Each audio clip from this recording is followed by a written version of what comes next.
Swayam Prabha. Digital India. Educated India.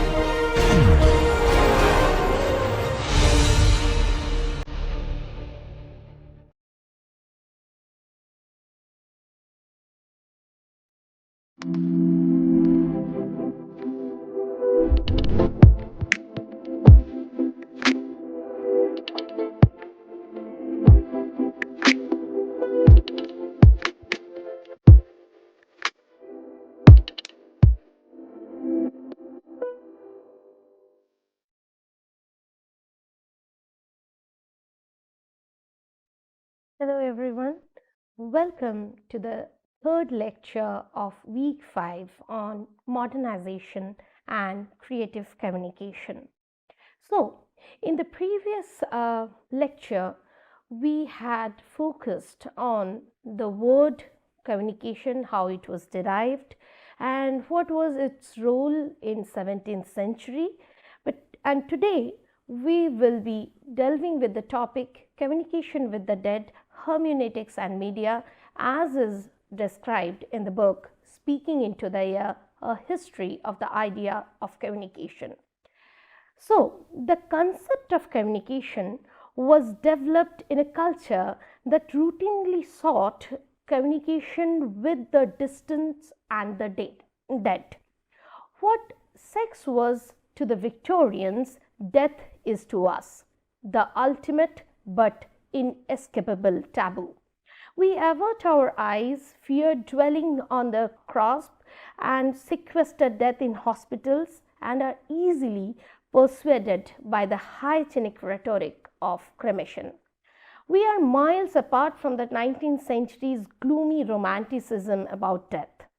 We chuckle at Victorian primness, congratulating ourselves on our liberalism on topics like sexual, but nothing is so veiled to us as death, so cloaked in euphemism, or as pervasive in popular culture.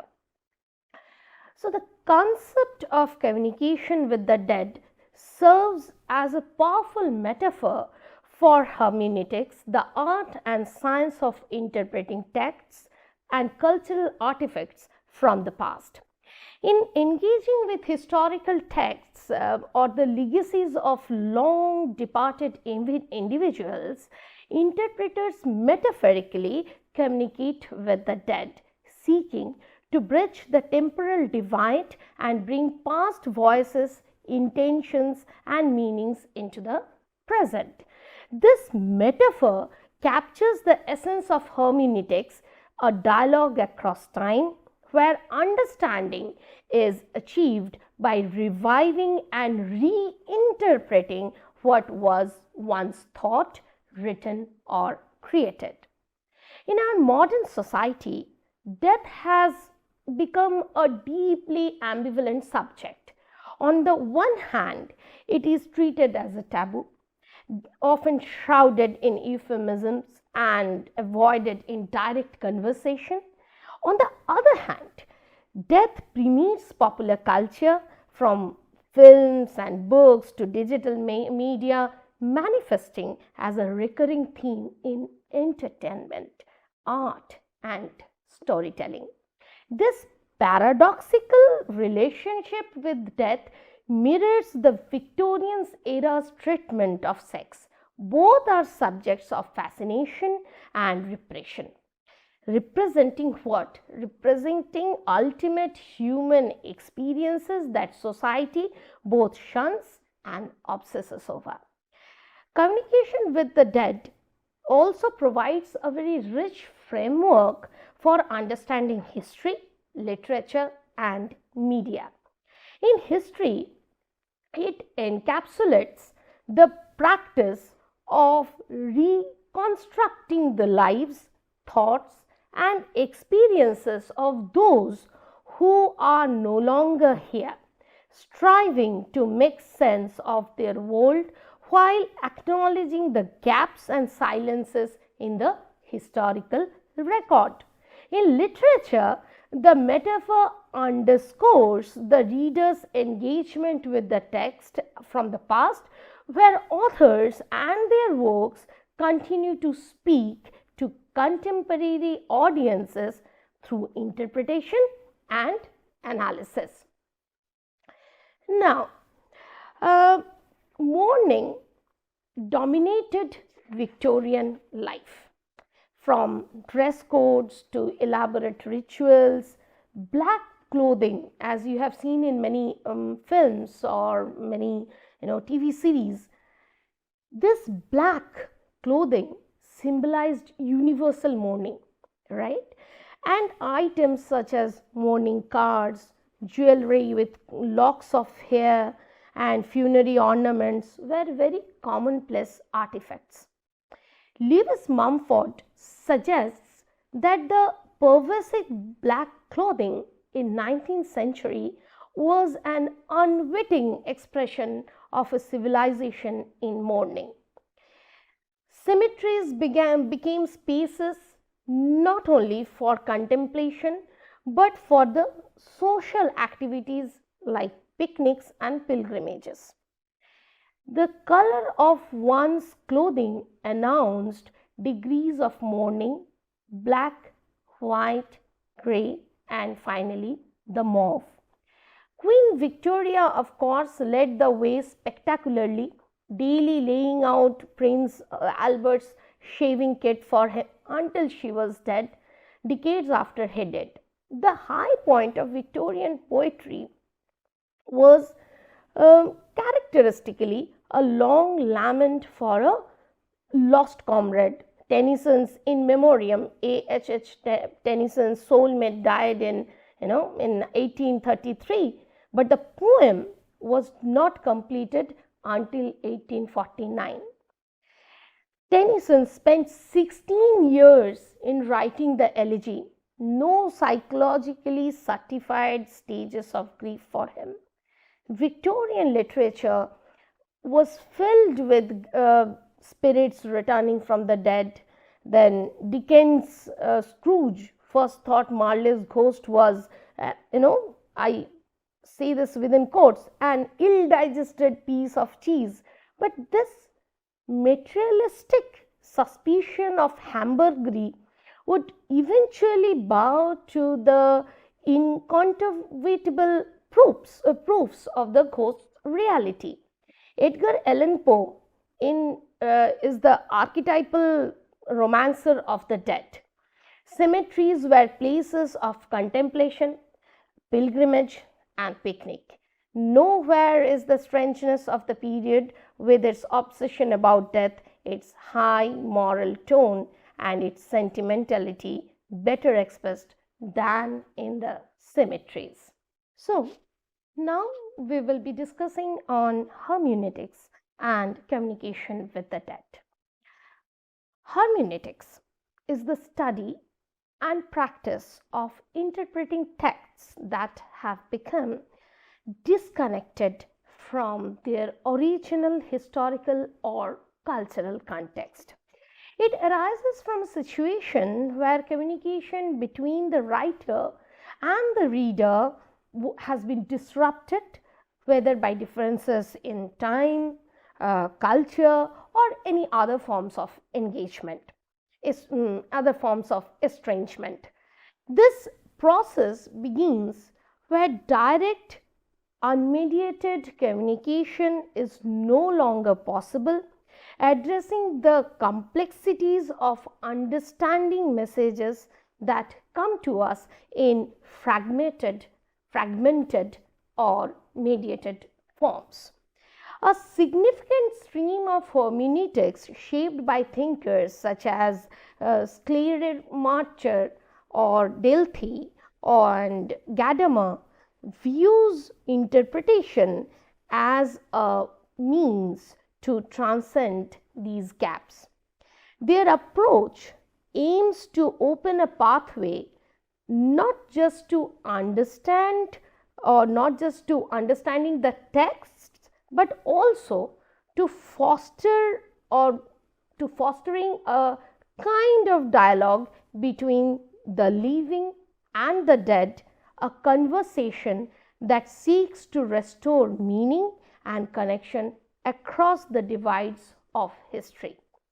However, there is another tradition within this hermeneutics, one that is less concerned with building bridges and more focused on the inherent challenges and limitations of interpretation. This perspective, associated with the thinkers like Hegel, Marx and Kierkegaard, emphasizes the impossibility of fully recovering the original intent or meaning of any communication. It suggests that all relationships, even those between living individuals, are fundamentally hermeneutic in nature, relying on the interpretation of traces or external signs. According to this view, no subject communicates directly. Instead, expression is always mediated through objects, symbols, or other external forms that require interpretation. This approach highlights the fractured and mediated nature of understanding itself rather than attempting to smooth over these kind of difficulties. Paul Ricoeur believes hermeneutics explores the breaks in communication, challenging the idea that a breakdown in dialogue is unusual or bad. He argues that dialogue is often broken because it's essentially textual. This disruption isn't a flaw, but what makes conversation necessary. It highlights gaps that needs attention. For Ricoeur, the characteristics of text aren't deviation from normal communication. They reveal what's usually hidden in face-to-face talk. Texts show that distanciation where meaning extends beyond its original context, author and audience. This distance isn't alienating. It frees meaning from the constraints of immediate interactions. Writing, in this case in particular, opens up the dialogue, addressing an indefinite universal reader. Hermeneutics then is the art of interpreting texts that no longer have a live audience, making reading like eavesdropping on a conversation meant for someone else. Emerson doubts the possibility of true communication here, whether between the living or the living and the dead. Like Kierkegaard's idea of loving others as if they were dead, Emerson views a connection as inherently distant and indirect. He sees life as mediated, describing existence as an absence, never a presence. Rather than soul-to-soul connect or soul-to-soul contact, Emerson believes in interpreting traces left by the past, what he calls an anamnestic reading. He emphasizes that physical proximity does not bring closeness, calling human connection a porcupine impossibility. Despite this distance, Emerson celebrates the universe as a constant transmitter of meaning. In his 1839 lecture, Demonology, he urged embracing creative reading, interpreting the world's sign to uncover meaning regardless of intent. Now we come back to the medium that we were discussing even in our previous lecture, if you remember. Medium is very important one of the important elements when we talk about communication system. So let's find out how symmetry works as a medium here. Symmetries symbolize the distance in communication, bridging communal history and personal memory while underscoring the separation between the living and the dead. In his Sleepy Hollow address, Emerson reflects on this gap, emphasizing the impossibility of soul-to-soul contact and asking, how shall we catch the escaped soul? For Emerson, symmetries invite interpretation of the traces left behind, highlighting what? Highlighting the mediated and indirect nature of all connection. Now, the phonograph, like one they're given in the picture, you can always refer to, like writing and photography, preserves fleeting moments, capturing and immortalizing sounds that would otherwise fade away. As a copyist, it raised similar anxieties to earlier technologies of reproduction. Acting as a form of writing, it separated sound from its original context, disembodied voices, and opened them to an indefinite audience, echoing Socrates' concerns about writing, but with a very positive twist. Thomas Edison boasted of the phonograph's ability to faithfully reproduce sound without the need of the original source, overcoming time and death. This invention marked a radical shift, capturing the flow of time itself in a way no previous technology had achieved.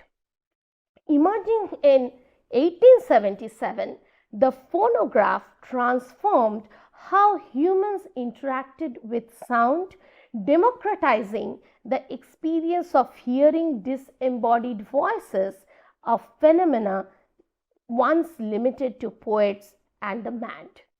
It brought the human voice into machines, altering sensory experience and symbolizing modernity's profound reorganization of perception. Communication with the dead is one-sided, like sending letters without a reply. It shows the limits of engagement, just like Herman Melville's Bartleby, the scrivener. Bartleby's constant refusal to participate, saying, I quote, I prefer not to, is a metaphor for the inability to communicate, much like the dead's silence. This idea challenges the belief that communication only has value if it's reciprocal. Even when there's no response, expressive acts can still hold dignity. Emerson, for example, saw nature as a hieroglyphic writing of intelligence. Nature communicates with us, within us, even if it doesn't answer directly, reminding us that communication doesn't always need a reply to be meaningful. Now, the dead. What about the dead?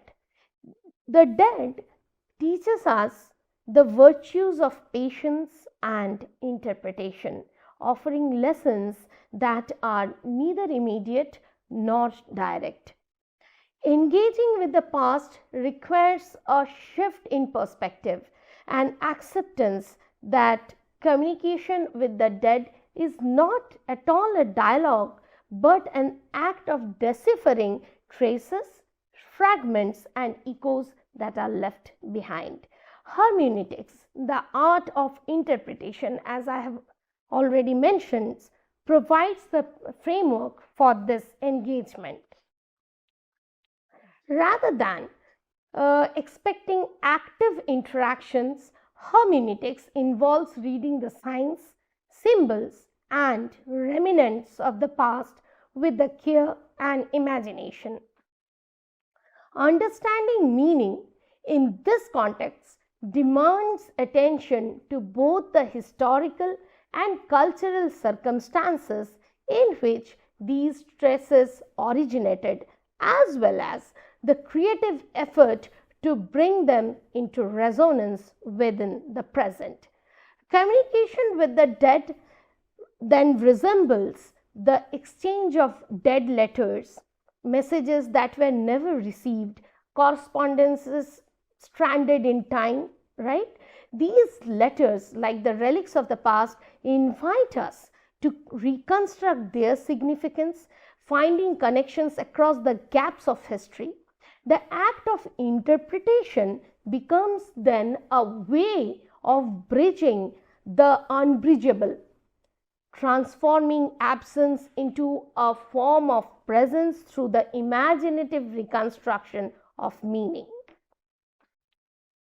In modern media, there are two big things that stand out. Number one, the ease with which the living interact with the traces of the dead. And number two, the challenge of telling the difference between communicating over distance and communicating with the dead.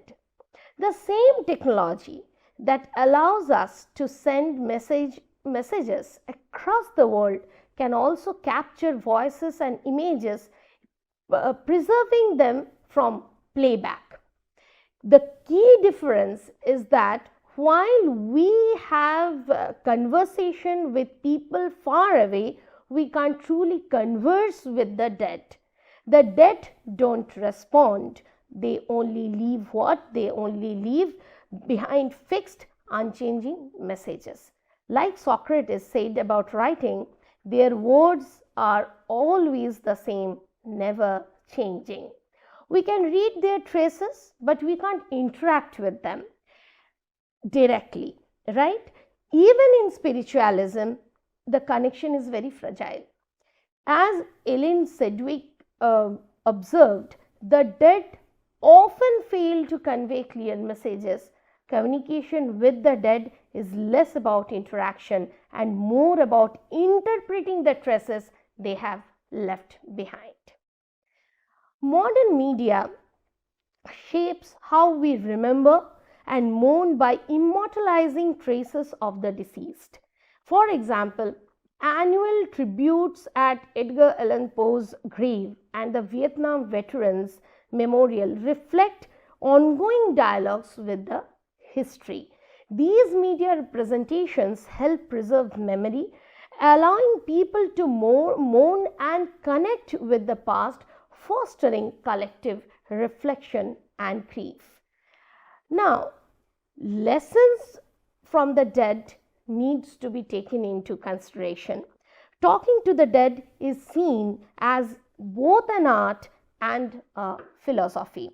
It teaches humility, patience, and the creativity needed to interpret meaning. Since direct communication isn't possible, we engage with what they leave behind, memories, writings, or physical remnants.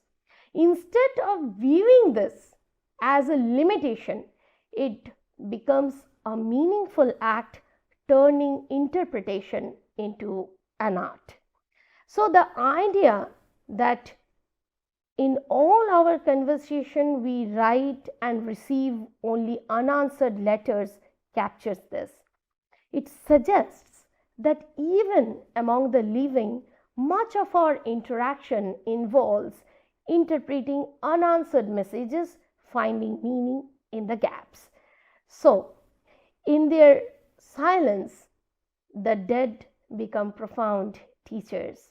They show us how to navigate a world shaped by absence, teaching us to interpret and connect thoughtfully, even when direct responses are out of reach. By learning from their traces, we grow more creative and engaged with the world around us. Thank you.